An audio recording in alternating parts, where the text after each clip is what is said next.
A continuación, Radio USEC presenta Palabras Peligrosas, un programa radial que instala la literatura como un arma de desarme, de remesón, de conocimiento y placer. He aquí el peligro de las palabras, con la conducción del escritor y narrador Jorge Calvo. Hola, ¿cómo están, queridos?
Prats nació el 17 de noviembre del año 1948.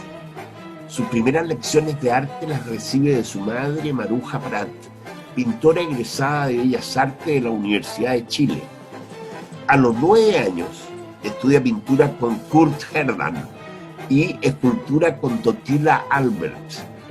El trabajo de periodista de su padre lleva a la familia a vivir en Nueva York, Estados Unidos, donde ingresa al Arts Student League, escuela que lo acerca a las vanguardias. De vuelta a su país de origen, entra a la Facultad de Bellas Artes de la Universidad de Chile, obteniendo el grado de licenciado en arte. A los 23 años viaja a España, donde realiza múltiples exposiciones colectivas e individuales a lo largo de 7 años. En 1981 es becado por el gobierno italiano para estudiar análisis de las formas en la Universidad Internacional del Arte en Florencia. Baldovino ha incursionado en el cubismo, el arte abstracto y los retratos. Finalmente, guiado por su inquietud espiritual y conocimiento de la meditación, orienta su quehacer pictórico hacia la búsqueda de armonía y belleza y opta por desarrollar en su pintura una conexión entre la mitología y la imaginación creadora a través de la representación de seres arquetípicos y personajes fantásticos tales como ángeles, hadas, duendes, genios y dioses. En su trabajo de gran rigor técnico y dibujo depurado, utiliza el óleo a la veladura, un método usado por los grandes maestros del Renacimiento, técnica que descubrió en Florencia. Paralelo a sus actividades como pintor, Baldovino ejerce como profesor de dibujo y pintura en su academia privada. Y a continuación voy a dejar con ustedes a Pauline Leroy para que presente a nuestro segundo invitado.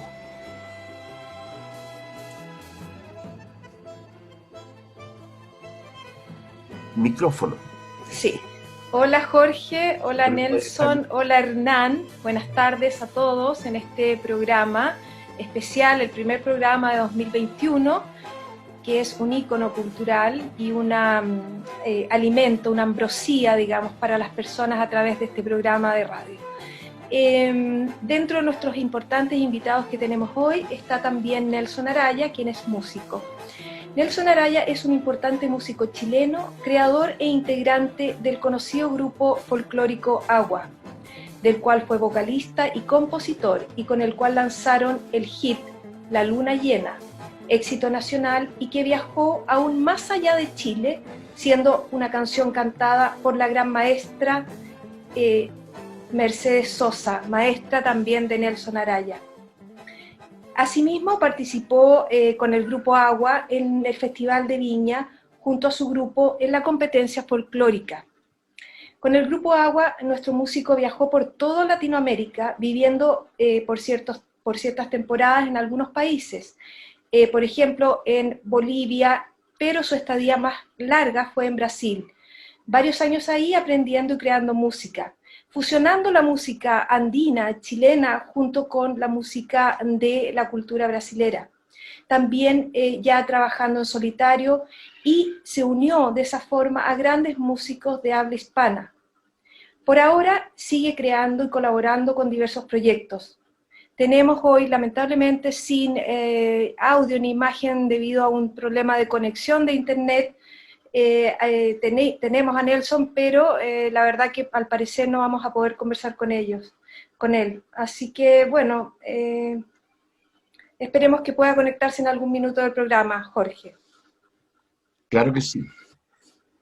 Vamos, como todos estos sistemas son nuevos, ahora hemos tenido que improvisar, por eso no pudimos hacer el programa durante tanto tiempo, buscando formas y aprendiendo también, porque hemos sido todos un poco neófitos en la tecnología que de pronto nos avasalla. Ahora queremos, me parece, iniciar esta tarde, Polín, creo yo que sería súper interesante. Que tú eres como, también tienes maestría en la pintura, me encantan tus cuadros que se ven ahí atrás. Pudieras establecer o comenzar conversando con Hernán. Bueno, para nuestros auditores es muy interesante tener hoy día a alguien del nivel cultural de Hernán Valdovinos, porque creo que es bueno destacar a las personas que tienen una gran trayectoria y son los que son punta de flecha hoy día en el arte nacional, como este pintor de nivel mundial. Hernán, bienvenido, gracias por aceptar esta invitación y poder escucharte. Gracias a ti y a Jorge, de todas maneras, a ustedes dos. Muchas gracias. Hernán, bueno, la mayoría, digamos, de los chilenos conocen tu obra y fuera de Chile también, pero aparte de lo que es el pintor, que ya nos vamos a adentrar, digamos, más quizás en tu técnica o en lo que has creado, me interesaría ver, porque tú eres un existencialista místico, eres un pintor con filosofía, o un filósofo en algún sentido también. Me gustaría saber cómo ves el mundo de hoy, cómo ves la actualidad, y después vamos a ir hacia capas más interiores, más profundas. Bueno, el mundo de hoy, yo siento, me da la sensación de que no es tan distinto al mundo de ayer, o de hace, no sé, 2000 o 3000 años. Claro, hay cambios en la tecnología, hay cambios en los descubrimientos, ¿no es cierto?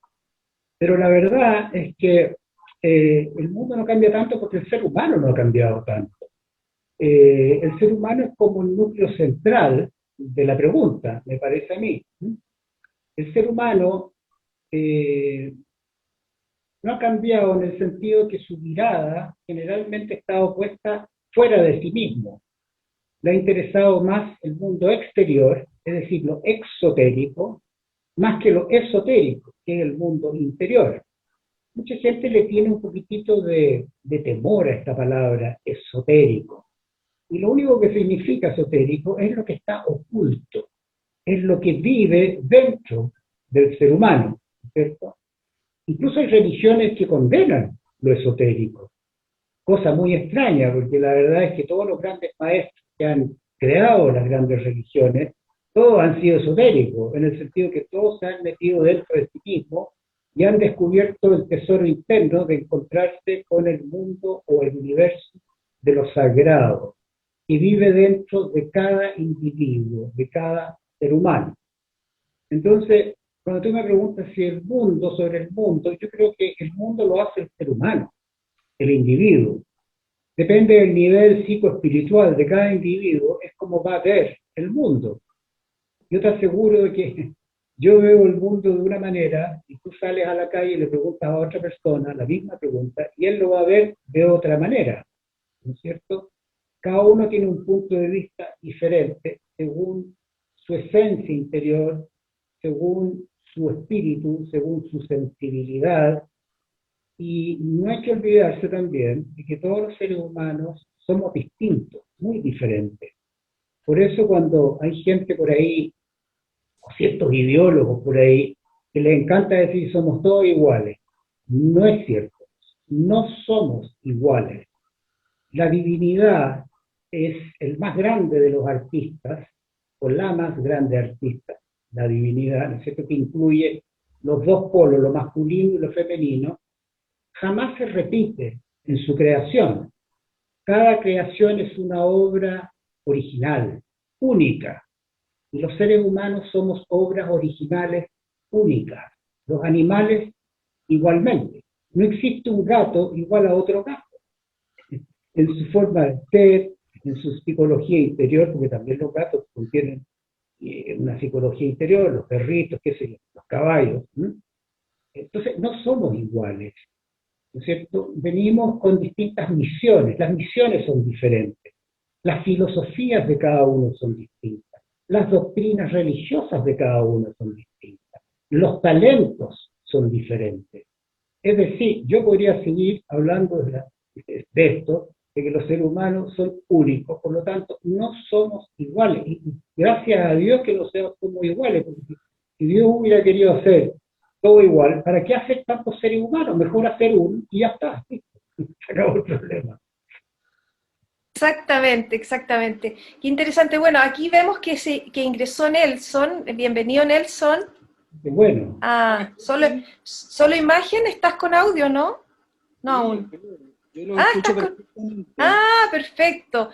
Hola Nelson, ¿cómo estás? Ya hicimos tu presentación, ¿ya? Sí, te agradezco la gentileza y tirar algunas luces de que a este humilde Turay, un bardo, a diferencia de tanta academia, pueda ser convocado a este memorable y dicotómico imagen para un programa de radio, que es lo más raro que hay, pero que con el esfuerzo que ha hecho Jorge Calvo, también andan con su paciencia, hecho más que un dios dionisíacamente, ya que pone copitas reverberantes para convocar. Me da una enorme alegría poder conocerlo, me honra, y sí, es muy grato qué bien. escuchar. Qué bien, qué bien. Al parecer lo admiras mucho. En realidad la academia es muy interesante, porque ningún maestro puede en algún sentido no pasar por la academia. Unos pasan en más tiempo, otros en menos. Otros pasan por la academia solamente viendo libros, por ejemplo. Bueno, yo te presenté, Nelson, ahora me gustaría hacerte una pregunta. En este importante grupo en el que tú estuviste, que tú formaste, el grupo Agua, cuéntanos, ¿quiénes eran tus compañeros y cómo se conocieron? Mira, todo parte en la primera vez que uno le dice a los papás, esa no fue la primera mentira del mundo, porque yo lo usé descaradamente, porque tenía 19 años y tenía que irme, y la mayoría era a los 21, eso fue posterior. Yo fui a instalarme en Caucao, que es una playa que siempre fue oculta en Orcón, donde era un paraíso hippie, que inclusive después de la dictadura militar no tuvo un retén de pacos, entonces siempre tuvo una cierta libertad y unas ciertas características que, bueno, yo creo que es por todos conocida. Entonces yo fui ahí y conocí seres, personajes además, como Charlie Billing, porque su hermana estaba en una carpa al lado de la mía, yo tenía unos 17 años, algo así, y de ahí nos fuimos al Limarí, y a donde Charlie Billing iba a hacer un monasterio con toda esta cosa de la meditación de la India, me imagino que hinduista, el Bhagavad Gita y todo lo demás, y fue muy divertido, fue muy entretenido, y ella tenía un amigo que era Oscar Pérez, pero que a su vez conocía a Nano Stuen, a Alejandro Stuen, que a su vez conocía a Polo Cabrera, y de esos cuatro, Alejandro Stuen, Nano Stuen, flautista, y Polo Cabrera, que éramos coetáneos del movimiento del Poder Joven de Silo, nos fuimos en este deambular por Santiago, con este toque de queda infame de aquella época, nos quedábamos en casas de chicas más aburguesadas, con madres que eran de la Arica, psiquiatras, era como una concatenación de lo mismo que habla Hernán, o sea, es imposible creer en la igualdad natural, ¿no? Siempre hay seres que te cobijan de alguna forma porque saben más. No necesariamente, y no, por favor no se ofendan, Está ocupado. del sentido académico, sino porque saben más, tienen más sabiduría. En este caso sí lo fue porque eran, qué sé yo, la Tesineus, la mamá de la Izquierdo, por ejemplo, y otros seres maravillosos, privilegiados que nos ocultaban en las noches y nosotros tocábamos, éramos muy jóvenes, no bebíamos alcohol, fumábamos hierba. ¿Y qué año fue esto aproximadamente? ¿En qué año estás hablando? 73, Ya. 74. Claro, y de esa forma entonces ustedes empiezan a tocar y forman el grupo y van creando, digamos, estas canciones. Tú eres un compositor, un cantautor del grupo tuyo. ¿Quiénes eran cantautores, digamos? ¿Quiénes creaban junto contigo canciones? ¿Hay canciones que las hiciste solamente tú? ¿Hay canciones que las hiciste en conjunto con alguien más? ¿Quiénes eran los que creaban, digamos, las canciones que ustedes han creado? Básicamente, Polo Cabrera, que hizo El Colibrí, que es la que abre Transparencia, que grabamos en Río de Janeiro en el año 78, La Semilla también es de él, y las otras mías. Algunas fueron lo que nosotros buscábamos, ¿no? Con esta cosa de Doors, Los Jaivas, Agua, que era ese ápice como de lo que estaba en boga, ese comunismo que nunca existió en el mundo. Por lo demás, nadie ha llegado al comunismo, que yo sepa. Entonces, era eso como de juntar la tribu, ¿no? La república, pero no de una forma política. Yo nunca, por ejemplo, en mi caso, si alguien me preguntara, yo nunca he sido de la izquierda clásica, por ejemplo, ¿no? Pero lo nuestro era hippie, era básicamente encontrar ese Dios que bien se refiere Nan, era esa energía que estaba en el Huachuma, ¿no? En el San Pedro, en la alquilina orgánica, la psilocibina, los hongos, ¿no? La misma distancia que nos dio la marihuana y nos hizo ver con una perspectiva diferente, que Nan sabe muy bien que en el dibujo y la pintura sin perspectiva es re difícil hacer algo. Entonces, eso nos llevó a viajar y a conocer el Tíbet sudamericano. ¿Y por qué haces ese comentario, digamos, para poderlo poner en contexto? A ver, ¿cuál? El comentario en relación a la perspectiva, por ejemplo. Porque ese es el sueño que yo tengo de América, o sea, mi música hasta el día de hoy se financia, yo habiendo aprendido guitarra brasilera, yo llegué con una guitarra muy simple, ¿no? En la memoria, Hernán me comentaba el otro día por interno, me decía, yo he escuchado algo tuyo con lo andino, que es más restricto con respecto a la armonía, por ejemplo, ¿no? Muy diferente es la música brasilera, que me enseñó a hacer canciones con 40 armonías diferentes, ¿no? Como lo que hago hoy día, no necesariamente todas, ¿no? Algunas son más restrictas, más simples, otras más sofisticadas, por darle un nombre, pero eso es lo que uno aprende en la escuela del viajar, el atender, el leer, ¿no? Tal como tú manifiestas de que también la academia está en los libros, ¿no? Y no necesariamente Claro. en todos los libros, porque los intereses de cada uno, de cada ser humano, como bien define Hernán, son diferentes, entonces no podemos ser todos iguales, ¿no? Entonces a mí me tocó mucho iniciarme con Krishnamurti, tiene esta cosa rara que era como estar, y no lo entendía mucho, en fin, estoy dando este ejemplo para ilustrar un poco el camino de la música y las medicinas naturales de América, ¿no? Desde el peyote, de los huicholes, ¿no? Hasta nosotros mismos con las experiencias del té ya de cogumelo, el té de hongos de psilocibina, donde nos sentábamos y empezaba a suceder algo, ¿no? Que era una música como automática, y eso era toda esa improvisación, ese happening, ¿no? que usó Jodorowsky después, como el Teatro Pánico también, ¿no? Donde los únicos que podían usar droga eran los músicos, no los actores ni los bailarines, en París, ¿no? Hizo de nosotros un grupo que fue como un circo mambembe, creo que esa palabra es brasileña, pero como un circo viajero que mostraba y que las chicas regalaban semillas, nosotros tocábamos, hacíamos un poco de danza, emulábamos la tirana, las diabladas, dentro de lo que podíamos, con los recursos que teníamos, etcétera. Entonces eso tiene que ver con América. Yo soy americanista profundamente.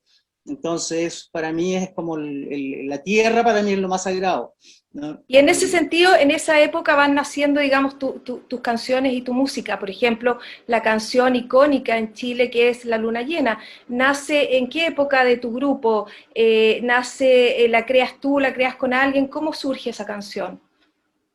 Esa canción surgió en un antejardín de unos amigos, la Mari Cumplido, Alberto Cumplido, de una familia llegada a la, ¿cómo se llama esto? La masonería. Bueno, pero eso tenía re poco que ver con la factura de la canción, porque estábamos sentados, volados en el antejardín, un pasto grande en Pedro del Día Norte, y yo comencé con la frase, ¿no? Era la luna llena, ¿no? Y llegábamos hasta ahí, le dábamos vueltas y vueltas y vueltas, porque éramos muy, muy niños y siempre aceptamos, fuimos también criticados porque éramos, para los intelectuales, que ya se habían ido a parir, éramos como una especie de cabrerío chico, hippie, que era muy tontito esto de estas canciones, ¿no? Entonces, y bueno, y eso lo hice yo, o sea, para responder tu pregunta, fue una canción que yo la hice y después de un tiempo la terminé. Editar tanto los textos como también escuchar en un video que mandó Hernán, uno deja a veces las obras por un tiempo y las retoma después de tiempos mayores o menores, digamos, cuando uno dice, esa es la palabra en mi caso, ¿no? La Luna Llena es la canción más corta que yo creo en la historia, ¿ah? Salvo Cuchi Cuchi Man, pero que creo que tiene más letras, o qué sé yo, u otras, ¿no? Pero tiene un sentido que es un poco, tiene que ver con este juego del alma, del corazón simple, ¿no? Que eso es lo que a mí me adhiere a lo espiritual, ¿no? Entonces, esa impronta, esas ganas, siempre han estado en mi vida, ¿no? Yo tengo poca música grabada formalmente, para decirlo así. He tenido más música hecha en cualquier lugar, en cualquier parte, que alguien lo grabó en Brasil, en un lugar X, y me lo mandan de Suecia, qué sé yo, que lo ha llevado de acá, de Sudamérica, para alguna parte, qué sé yo, ¿me entiendes?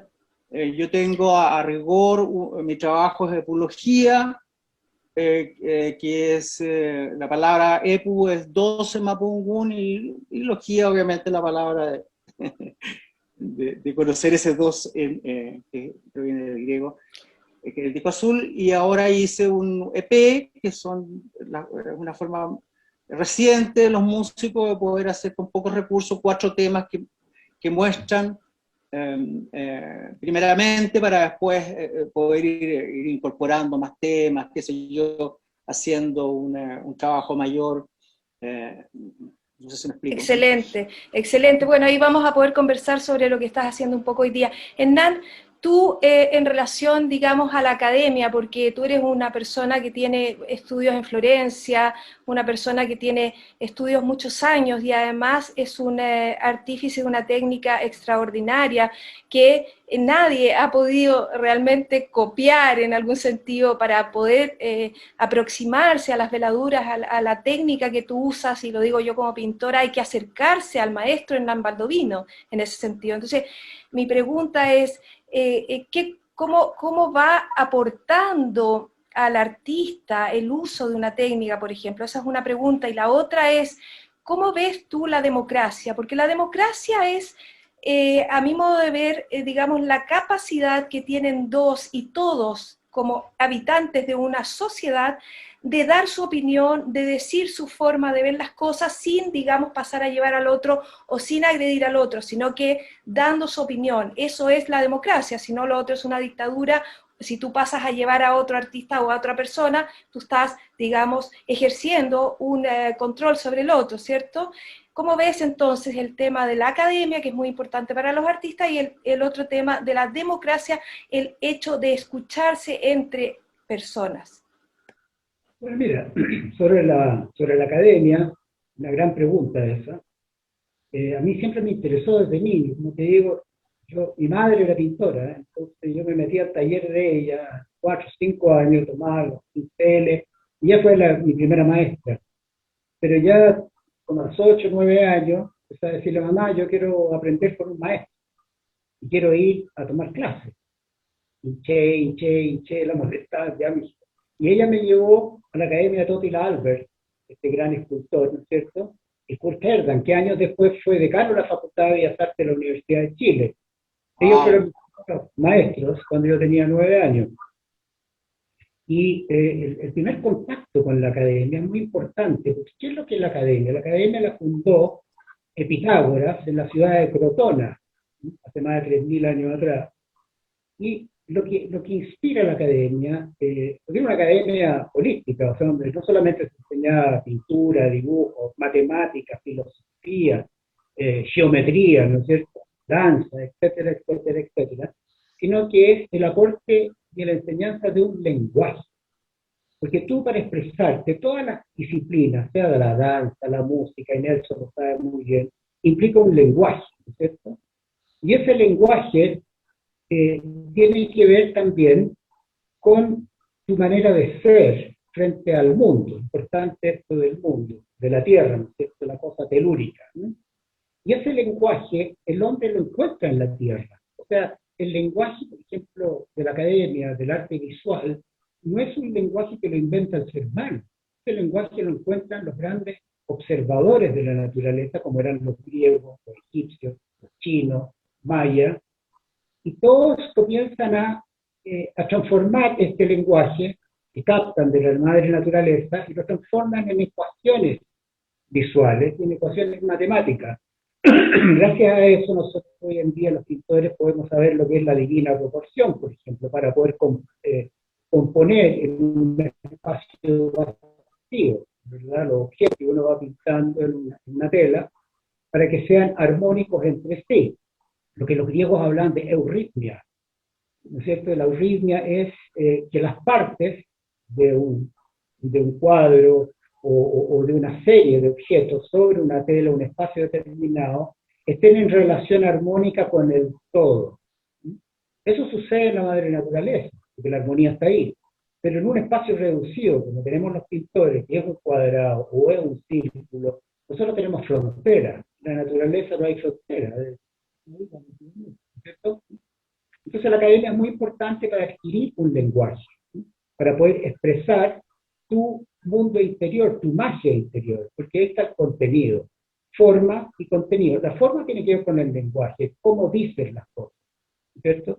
Y el contenido tiene que ver con tu poesía, ahí tú eres poeta y sabes muy bien, tiene que ver con tu poesía interior, cómo dices, cómo vas a, si tú tienes una canción en tu corazón, ¿cómo lo vas a decir? ¿Cómo vas a cantar? En música va a usar el lenguaje musical. En el caso nuestro, en la pintura, vamos a usar un lenguaje visual. Pero ese lenguaje existe, está preexistente, existe antes que el ser humano naciera siquiera. El hombre lo descubre en la madre naturaleza. Y ese es el lenguaje de la espiral logarítmica, por ejemplo, ¿no es cierto?, la misma divina proporción de la cual hablaba anteriormente. Entonces, todo eso tiene que ver con el lenguaje. Entonces, la academia es muy importante para aprender a leer y a escribir. La academia, en el fondo, es eso. Por eso a mí me da mucha risa cuando la gente dice, pero la academia hay que destruirla. Es como decir, mira, no aprendamos a leer y a escribir, hay que mejor ser analfabeto. Yo no creo que sea eso muy suficiente. ¿Me fijan? No me parece lo inteligente, ni lo sabio tampoco. porque por eso tenemos grandes obras de arte, ¿cierto?, de las grandes culturas, que están hechas con un lenguaje extraordinario. Otra cosa, muchos pintores y artistas confunden lo que es lenguaje y lo que es técnica. Son dos cosas absolutamente distintas. Por supuesto que se encuentran en el camino, pero son cosas diferentes. ¿Cierto? La técnica es cómo vas a decir las cosas, cuáles son los medios que vas a utilizar para decir las cosas. ¿Mm? Y el lenguaje también es cómo lo vas a decir, pero es menos físico el lenguaje.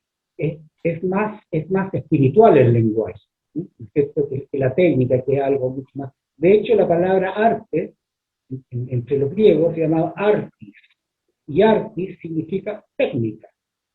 Y entre los romanos, en latín, ars, que tiene que ver con la creatividad. O sea, es creatividad unida a la técnica. Esos dos ingredientes son absolutamente necesarios para crear una obra de arte. Creatividad, técnica. Yo agregaría lenguaje. Eso en cuanto a la academia. Ahora tengo que preguntar sobre la democracia. Bueno, yo soy un admirador de los griegos, y entre los griegos que más amo en filosofía, yo siempre me defino como neosocrático. Me encanta Sócrates, porque era un tipo muy valiente, por algo lo envenenaron, ¿no es cierto? Lo obligaron a envenenar. ¿Eh? Y él valientemente, tú sabes que los jueces, al final, como se dieron cuenta que era una estupidez lo que estaban haciendo, tratar de envenenar a un gran sabio, le dieron la posibilidad a Sócrates de salvarse, y le dijeron, mira, si tú no hablas más de tu filosofía, no tienes para qué pasar por este envenenamiento. Entonces Sócrates dijo, mira, muchas gracias por vuestro interés en mi persona, pero la verdad es que en algún momento me va a salir mi verdad. Así que tráiganme la cicuta, mejor al tiro, de una vez por todas. ¿Para qué perder más el tiempo? La verdad siempre aflora, ¿sí? Expresa, ¿verdad? Entonces, relaciono esto con democracia, porque Sócrates habla de todas las formas de gobierno. Habla de la democracia, habla de la teocracia, habla de la tiranía, por ejemplo, habla de un montón de formas de gobierno. Gracias, de Disneylandia. Todas las formas de gobierno están sujetas a una crítica muy grande, y entre ellas la democracia. Porque lo que anima a la democracia, dice Sócrates, es el paradigma de la libertad.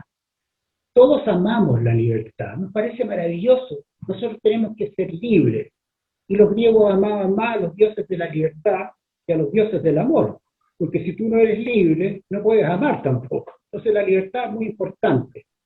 Y a la democracia, él habla justamente de esto, del concepto de la libertad. ¿Y qué pasa, maestro?, le pregunta a uno de sus discípulos, cuando la libertad se transforma en libertinaje. Muere la democracia.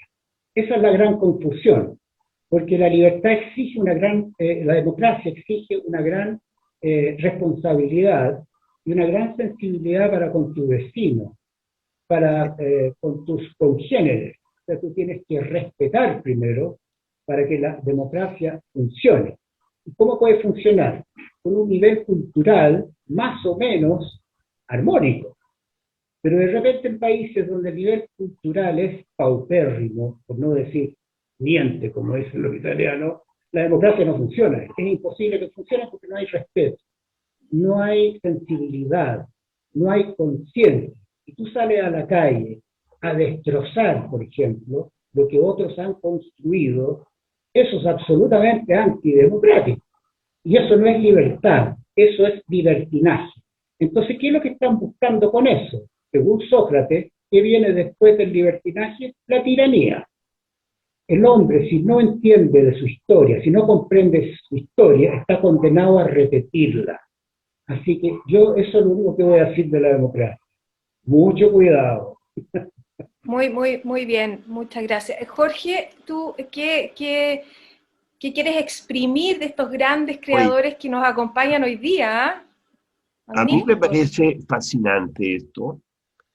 De ambas partes fluyen una serie de ideas, conceptos, experiencias, vivencias que son altamente motivadoras y que por supuesto creo yo que invitan, abren un abanico de temas que está uno esperando que se pudieran discutir apasionadamente, porque a mí me gusta algo que los griegos preguntaban siempre sobre un hombre cuando se moría. Decían, ¿y tenía pasión? La pasión pareciera que es característica de nuestro ser humano. Ahora, yo no quisiera dejar pasar este momento y esta ocasión, considerando que Palabras Peligrosas está retornando al aire después de un año de silencio, en un ámbito, yo considero muy importante el ámbito como nosotros vamos construyendo nuestra propia teoría personal del arte que hacemos, porque cada artista construye su propio catálogo, digamos, decálogo de cómo hace sus cosas. Pero en el fondo de eso, muy en el fondo lo que late es la experiencia vital. ¿De qué me nutro yo? ¿De qué me nutro y cómo lo traduzco a obra, a arte? Y yo pienso que estos últimos días, especialmente este último año, todos nosotros hemos estado metidos en una experiencia que yo diría que es única.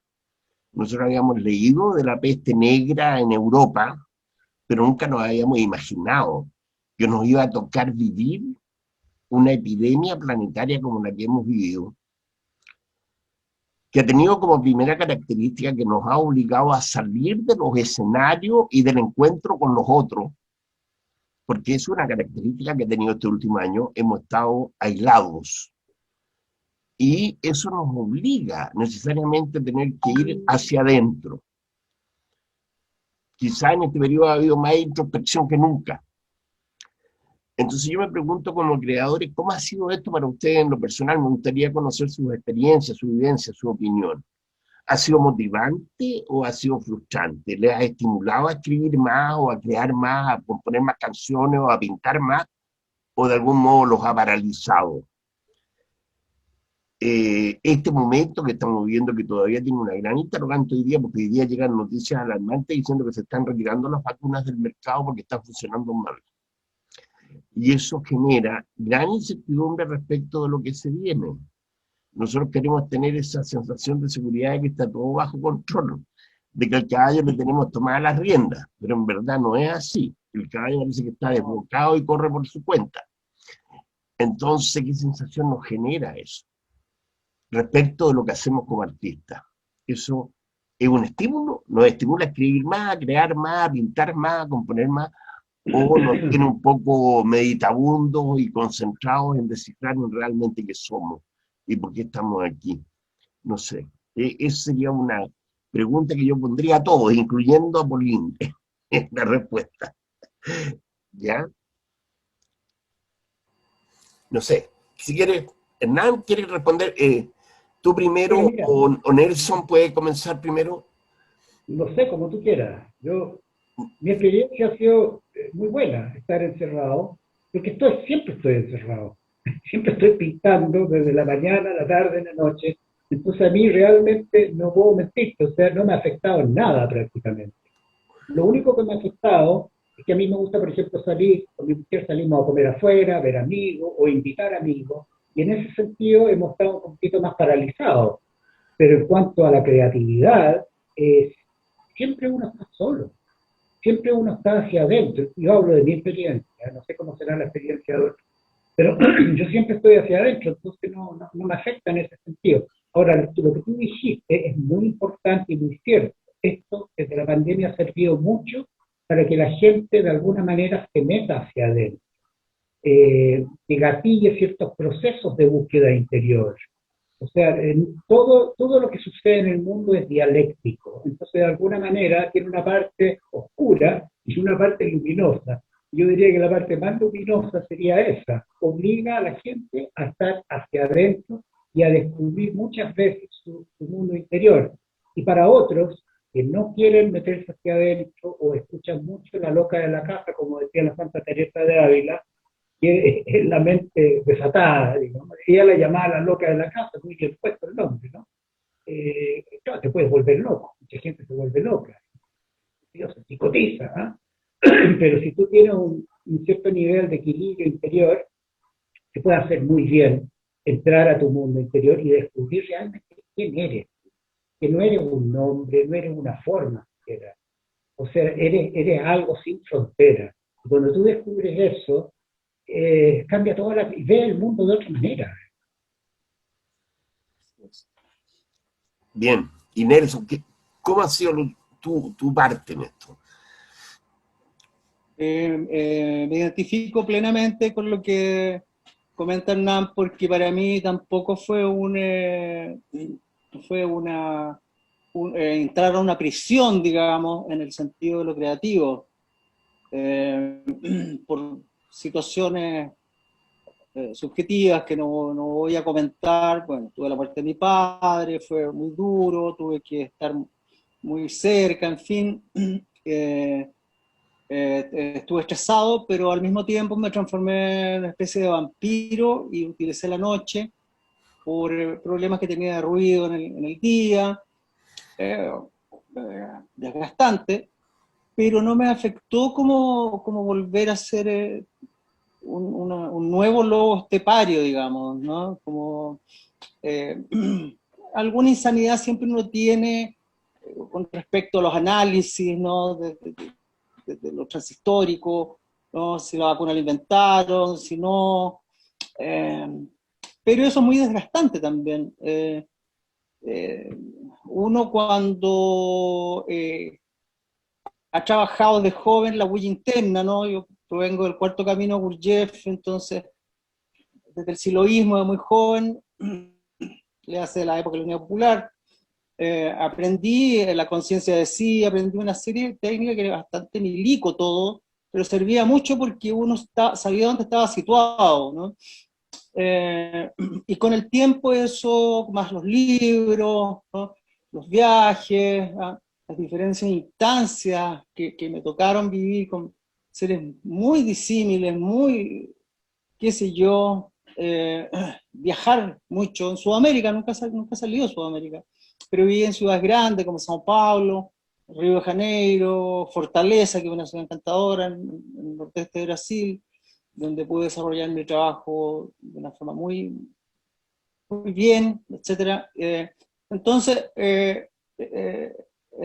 finalizando el tópico, digamos, a mí no me ha afectado de una forma negativa, ¿no? Salvo que tengo que trabajar más porque uno no se ilumina en una noche, uno tiene que comprender de que hay una grandeza enorme de pluriversos, ¿no? Como se llama, multiversos, donde uno se mete, sale, lo echan también, ¿no? Seres que son bastante invisibles para el común de la gente, ¿no?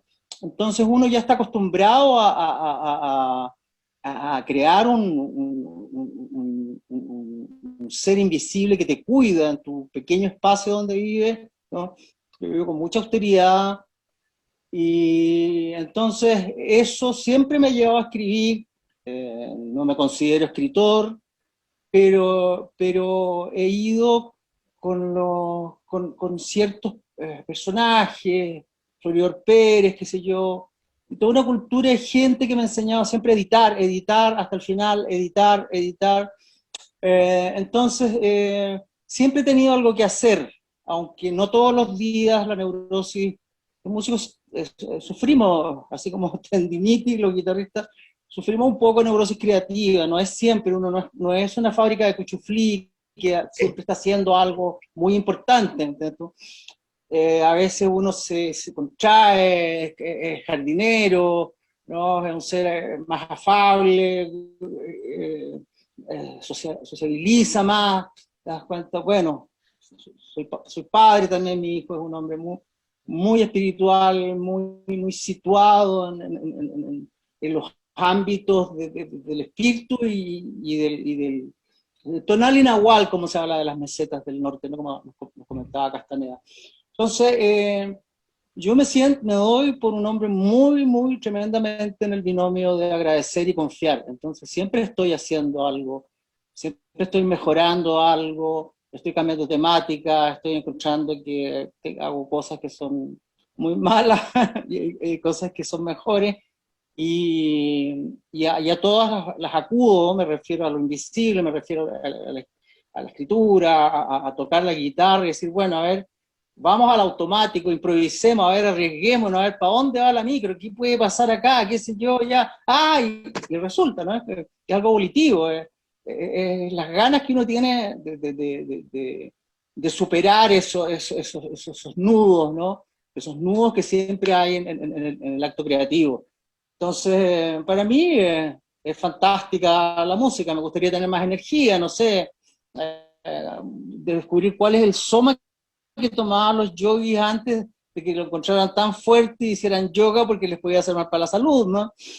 Pero la verdad que llega una edad en que uno ya no es la química, ¿no? Es la que va a superar el ímpetu creativo, sino que es más bien la voluntad y la meditación, o sea, que uno se deje de, ¿no? Como también decía la loca, que en el sentido de Gurdjieff nos enseñaba, ¿no? Los tantos yoes que siempre te están dando vueltas y te están diciendo cosas, ¿no? Y que no te dejan tranquilo, ¿no? No te dejan tranquilo hasta situarte en ese ego, en ese yo que tú necesitas para determinada actividad humana, ¿no? Así que yo estoy, en ese sentido, considero que eso rescata mi salud mental. ¿Mm? Con eso termino. Bien, me gustaría conocer tu opinión. Buñuel hizo una película que se llama El oscuro objeto del deseo. Y yo sé que tú este año publicaste un libro de poesía que se llama Obscena Sabiduría. Eso le pregunto a Paulina. A Paulina le estoy preguntando, me gustaría que ella también opinara de su proceso creativo, cómo ha sido este periodo. ¿Ha podido producir o en general? Sí, para mí ha sido bastante bueno porque no sé por qué motivo me siento en algún sentido tironeada por muchas áreas, digamos, y esto ha hecho que pueda enfocarme y pueda mantener un espacio físico que ha generado que yo pueda concentrarme con mi capacidad de concentración, irme hacia mi ser y desde ahí realizar todo lo que tenga que realizar, sea lo que sea. El punto es que me ha llegado, digamos, en este tiempo una seguridad absoluta de que tengo que hacer lo que tengo que hacer. Es muy simple, es muy práctico, no es complicado ni nada. Tengo que hacer lo que tengo que hacer, tengo que entregar lo que tengo que entregar y puedo decir lo que puedo decir. Y eso, hacerlo, y esto de estar, digamos, con menos movilidad física, implica para mí una movilidad interior enorme, que probablemente no se nota en lo externo, pero que finalmente va saliendo y va mostrándose. A mí me ha venido una seguridad personal enorme en este tiempo, una intuición bastante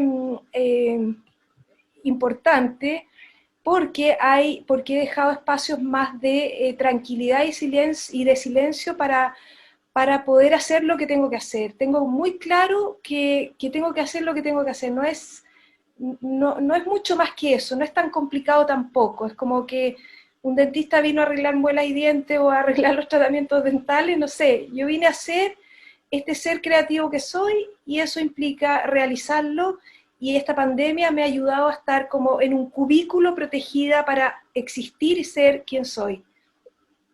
Qué bonito.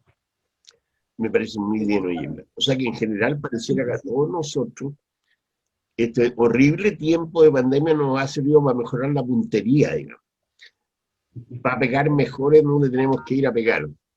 Yo pienso que eso es bastante interesante porque hay muchas personas que pareciera que pierden un poco la brújula, pierden un poco el sentido. Si no están metidos en la maquinaria de la rutina diaria, se desorientan a lo mejor, ¿no? en algún sentido.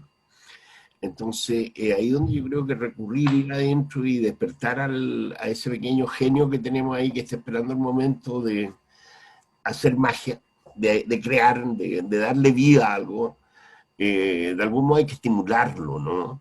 Yo les quería preguntar si ustedes tienen algún método, así como hay un método para pintar o para componer, que sé cómo está la técnica que aprendemos. ¿Hay alguna técnica para estimular la parte creativa de uno? Me pregunto yo. ¿A quién preguntas? A los tres. Yo lo dejo como una pregunta. El que primero tenga el impulso responde. Si no, les doy la palabra. Te la doy a ti. Te la doy a ti, Nelson, porque me pareció componer canciones. De repente viene algo, se me ocurre. Yo he escrito una pura canción en mi vida y la única vez que la canté me pidieron la casa. Entonces no funciona mucho ahí. Pero sí, me imagino. No sé si hay que tener un sentido musical nato, así como de natural, o solamente de ir buscándola, de ir jugando con posibilidades, va dándose una canción, en el proceso de hacerla, digamos.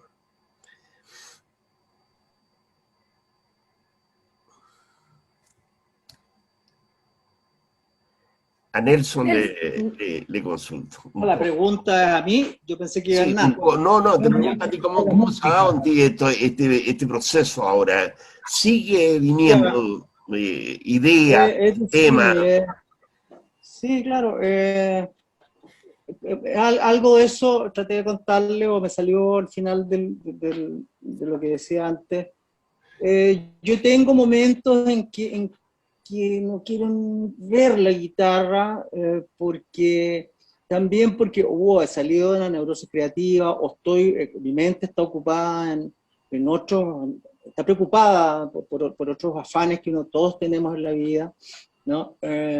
Pero a mí me resulta de repente romper también ese enanito fascista que todos llevamos adentro, que te dice, no, bueno, no, estoy cansado, no, hoy día no, está nublado, o qué sé yo, y de repente agarro de mi guitarra una y digo, ya, voy a hacer esta cuestión, ¿no? Entonces, eso resulta, o sea, que es el ejercicio de la voluntad, ¿no? De romper ese imaginario negativo que somos muy proclives, ¿no? Siempre a autoconsiderarnos, ¿no? Que somos más, a veces frágiles de lo que podemos ser. Entonces, a mí me resulta eso, ¿no? En otros momentos me resultaba fumar un poco de hierba, pero ya no, eso era cuando yo era más joven. Ahora soy como más que necesito estados más naturales, quizás tomarme, no sé, pues, un poquito de vino con agua,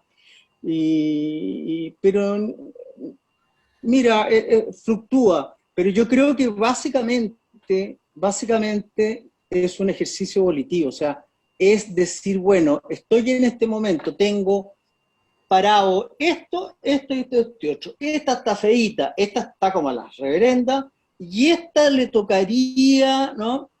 Cortarle el pelo a la niñita porque ya le llega al dentista, el diente se le cayó, qué sé yo, porque las músicas que uno hace, algunas, uno siempre tiene, también insisto en eso, los egos que tenemos, que no es uno, o sea, son una multiplicidad de yoes que siempre están girando como el carrusel del aire, te das cuenta de que te están poniendo en un momento en estados anímicos que no necesariamente son reales, ¿te das cuenta? Entonces nosotros trabajamos, somos pequeños, somos ciertos, pero también lo sublime, para decirlo así, para ponerle un poquito más color, claro. Es que uno se desprenda de eso y decir, ya, dejo de lavar la loza, o dejo de lavar la ropa, de ponerla a la lavadora, dejo esto otro, que el perro, que lo esto, no sé qué, ¿sí? Y no me lavo el pelo, y voy a la guitarra, la tomo y hago esto. Por ejemplo, o sea, método no tengo,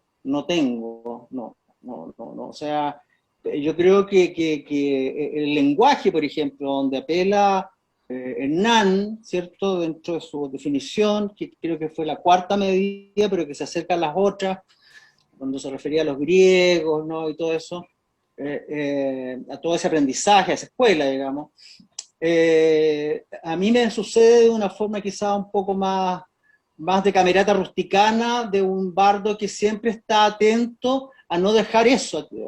Te pasa como escritor también, te sientes la página en blanco y te dices, ¡oh! ¿Cierto?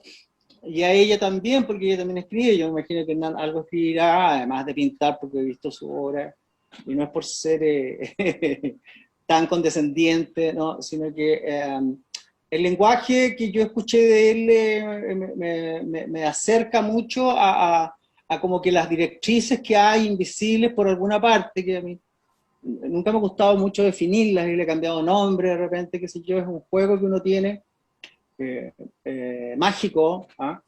De la conciencia mágica, ayudan a esto del tonal y el nahual. O sea, el tonal es lo que hay que hacer en el mundo para comer, para poner comida en la mesa, para poder tener alguna forma que la gente vea que uno tiene alguna consistencia, ¿no? Dentro de lo que yo considero que es una falacia enorme, que es lo que es la normalidad, por ejemplo, ¿no? No creo que el mundo sea normal y que nadie sea normal, por ejemplo. Eso para mí, políticamente, está desechado en mi vida, hasta desencarnar. Pero dentro de todas esas energías que van y vienen por nuestra mente, uno se hace cargo, ¿no? Y nombra a un mayordomo delegado, como decía normalmente Gurdjieff, en ese hotel lleno de gente que nadie conoce, para poder ordenarlo y decir, bueno, ahora te toca a ti. Tú tienes que hacerte cargo, tienes el material a mano, ¿por dónde vamos a empezar? Ahí termino. Sí, en ese sentido concuerdo. Bueno, lo más importante es que cada persona, cada creador y cada ser humano que existe, más de 7.000 millones que somos, son todos igualmente válidos con lo que vengan a entregar al mundo, en realidad. Personalmente, y eso es increíble porque nos cuesta tanto comprender, porque es incomprensible en realidad que mi caja craneal, ¿ya?, tenga que ser comprendida exactamente como la caja craneal de otro. O sea, yo realmente no puedo comprender en una totalidad al otro, como así el otro no me puede comprender en una totalidad a mí. Lo que estamos tratando de hacer es comprendernos a través de los sentidos que tenemos, que estamos tratando de ver que sean parecidos a través de nuestra comunicación, nuestra expresión, ¿cierto? Pero es muy difícil para los seres humanos realmente comprenderse exactamente como podría uno tratar de comprenderse a sí mismo, que eso ya es una dificultad en ese sentido. Entonces, ya el hecho de existir como humanos es un desafío para poder entender, digamos, cómo es el otro y más que eso, aceptar que la posición del otro es tan válida como la de uno mismo, ¿cierto? Y que todos tenemos derecho a decir lo que pensamos y unos van a aportar algo que sea mejor y otros, y de eso se compone este mundo humano en el cual habitamos, que está dentro de un mundo, digamos, natural, y un mundo natural dentro de un cosmos, etc. Personalmente, para crear, yo estoy conectada, y en eso para mí uno de los personajes más extraordinarios de la historia es Nikola Tesla, quien soluciona, digamos, y citamos ahora hablando, es gracias a Nikola Tesla, porque logra, digamos, conectar lo que es la corriente alterna y darle energía al mundo, ¿ya? Antes la energía era corriente continua, lo que significaba que tú tirabas la electricidad hacia ciertos kilómetros donde llegaba. Él logró a través de unos imanes y unas cosas hacer que esto no tuviera distancia, sino que fuera sin distancia, y hoy día tenemos la tecnología. Bueno, Nikola Tesla es un personaje realmente esotérico, artístico, poético, científico, matemático, toca todas las áreas realmente. Bueno, y entonces en ese sentido, recordando a Nikola Tesla, yo siento que todos somos una antena, básicamente una antena invisible de otras cosas que nos están llegando. ¿Qué tan antenas somos? Bueno, va a depender de cómo habitamos este mundo, y que el hecho de tener o no mayor o menor antena es probablemente una suerte. Hay muchos que se han vuelto locos por tener mucha antena. Por ejemplo, vemos una Amy Winehouse, por ejemplo, que no puede con el talento que recibe, digamos, desde algún lugar, recibe un talento tan extraordinario que no es posible manejar ese talento. Uno la escucha cantar a capela y realmente tú dices, bueno, ¿y cómo alguien puede sostener ese talento casi inhumano, digamos? Es brutal, es una brutalidad de talento. Finalmente suceden las cosas que suceden. El talento, la capacidad intelectual, la capacidad creativa, juega al filo, digamos, de ciertos abismos donde te puedes caer. Personalmente yo tengo una antena conectada permanente en cuanto a escuchar, digamos, ciertas cosas que quiero después transmitir, y cosas que entonces habito este mundo con un pie acá y otro en otras realidades, y esa antena, gracias a Dios, no se desconecta. pero sí rescato también lo que dice Nelson, que es como decir, bueno, me siento, pesco el pincel, lo hago, y en eso hay que observar, digamos, a los grandes maestros como Hernán Baldovinos, donde tiene una metodología extraordinaria que es absolutamente admirable, por lo menos yo lo veo así.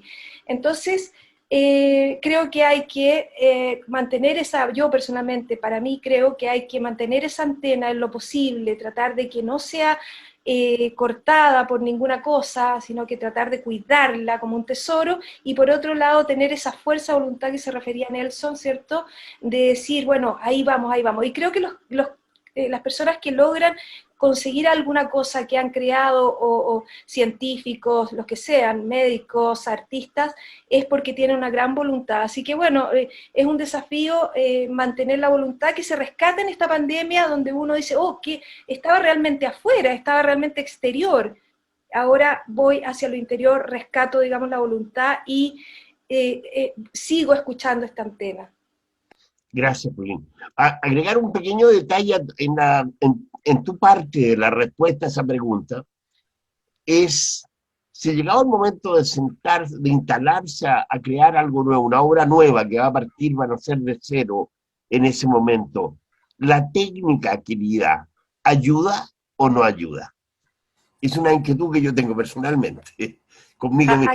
¿A quién le preguntas? A Hernán le pregunto, porque Hernán. yo creo que él es una persona que está muy consciente del efecto que ha tenido el dominio de la técnica en él.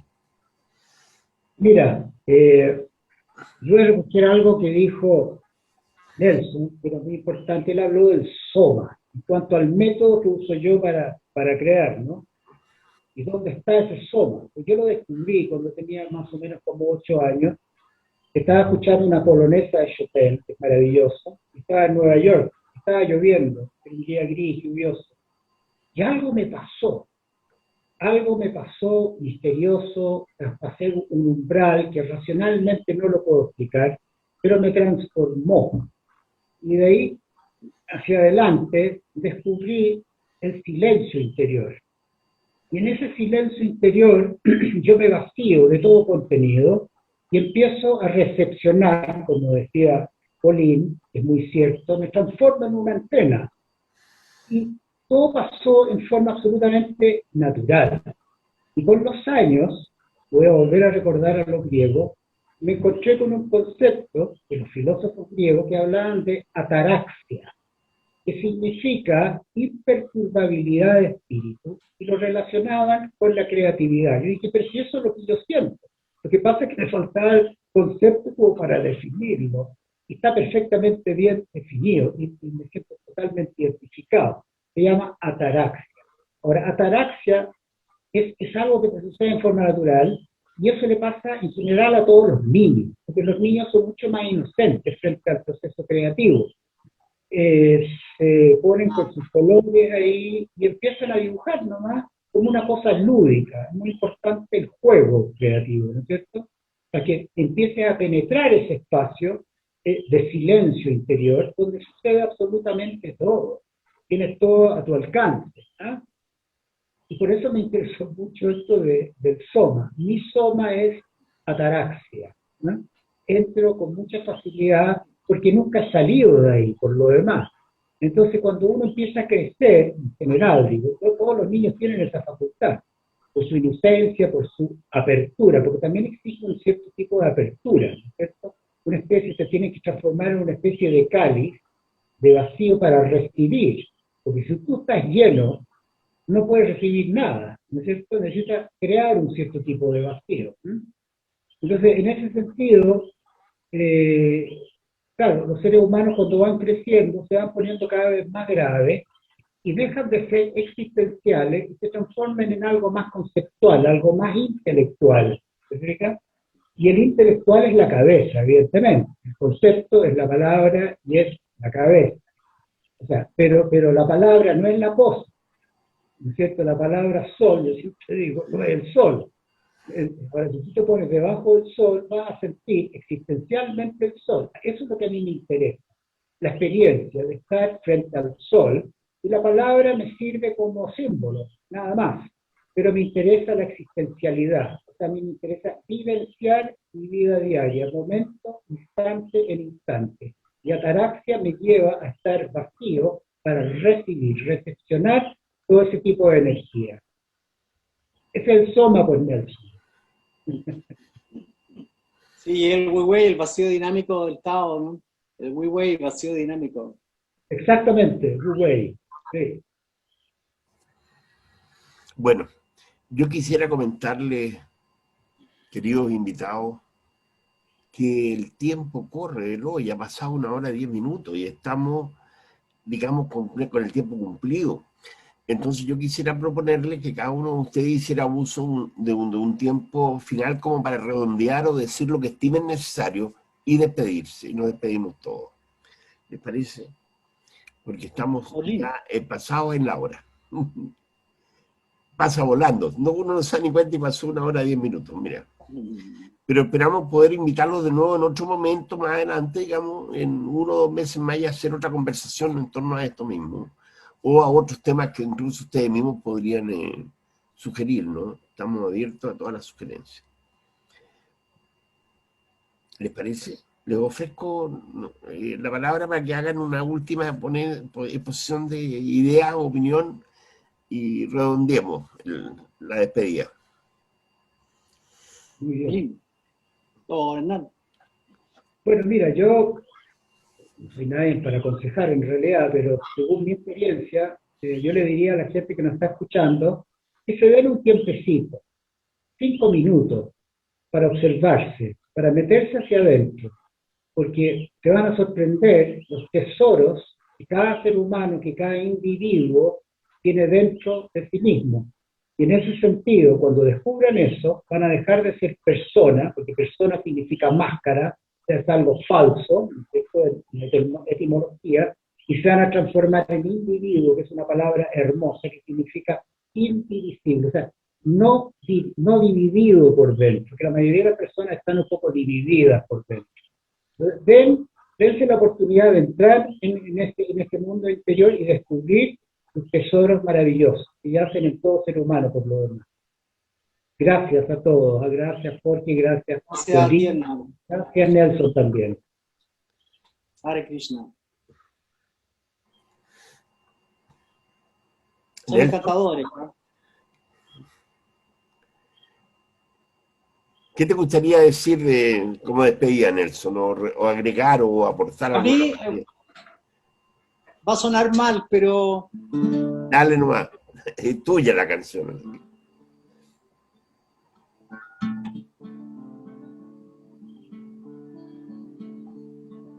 septiembre me trae arrebol de aires, circundan los cielos 1000 volantines, el viento demanda en su brisa volar por siempre.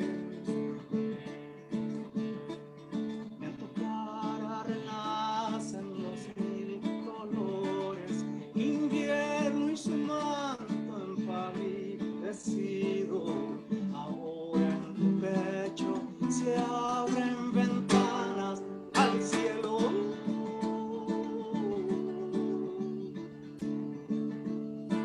Se hace oscuro y tiñe el canto que viene del sur, con los trinos de la lluvia la van y partir y hace cantar.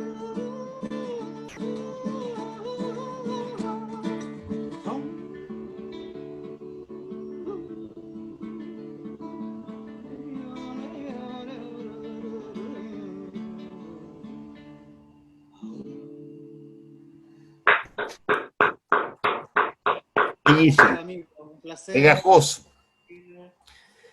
Bueno, a mí me gustaría decir unas palabras antes de terminar, agradecerte, Jorge, esta oportunidad que pudimos darnos entre todos en realidad, y decir en realidad a los oyentes, ¿cierto?, que hay que tener mucha paciencia, es un momento de mucha paciencia con uno mismo primero, y también con los demás. ¿Por qué? Porque hay presiones de cambio, de evolución, digamos, difíciles, no es fácil. Por lo tanto, ser duro con uno mismo no es mucho el camino. Yo creo que hay que ser no indulgente, sino que hay que ser más bien amoroso con uno mismo. No es fácil. Y al ser uno amoroso con uno mismo, va a ser probablemente un poco más amoroso también con los demás. Yo me gustaría decir esas palabras, en realidad la intención de ser un poco más amoroso con uno mismo para ser un poquito más cariñoso y amoroso con los demás, para así tener una sociedad más amorosa y un país más amoroso. En la medida que cada uno comience con esta pequeña semillita, vamos a ir cambiando, y creo que en ese sentido la reflexión nos ayuda a poder, digamos, pensar, como dice Nan, dedicarse pequeños minutos en el día a pensar un poquito más profundamente cómo queremos ayudar a los que están alrededor y a nosotros mismos. Eso es un poco. Gracias, Muchas Fernando. gracias. Yo quiero agradecer enormemente que ustedes hayan aceptado venir a esta conversación y enriquecernos con sus experiencias, vivencias, conocimientos. Creo que es altamente necesario. También creo que es un gesto el querer compartir cosas que uno tiene interiormente guardadas, digamos, de algún modo sacarlas y conversarlas entre varios. Creo que muchas veces cuando la vida nos pone en situaciones que parecen extremas, que parece que no hay salida, creo que precisamente la vida está golpeándonos la puerta del alma para decirnos, oye, tienes la posibilidad de crear, responde con creación a esto.